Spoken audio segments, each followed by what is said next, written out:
虽然已经秋天，不过天气同款热热，加上水纳啉无够，医生发现结石患者明显增加，研判甲饮食、环境甲体质拢有关系。当然，袂少人有错误的观念，就是啉含有草酸的茶饮，加上牛奶，变成草酸钙，就是结石。医生除了澄清，其实嘛建议有结石体质的，确实唔通加啉。其实这些饮料，其实我还是建议大家就是就是不能常喝啦。大概就是正常还是要多喝水。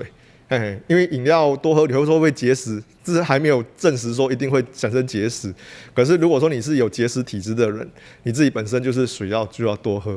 那如果本身没有结石体质、没有结石过的病人，那当然你说喝这些多会不会有影响？目前是没有证据告诉我们会发生这些事情啊。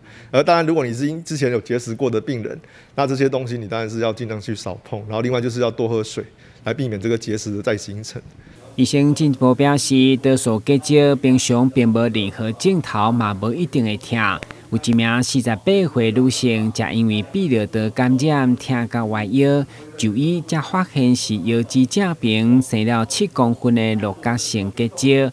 经过医生以双镜连下喙石手术治疗，病况才稳定。所以医生嘛提醒，有尿酸偏悬、有代谢问题，爱减食海产等高嘌呤的食品。台南新闻，军职林根采访报道。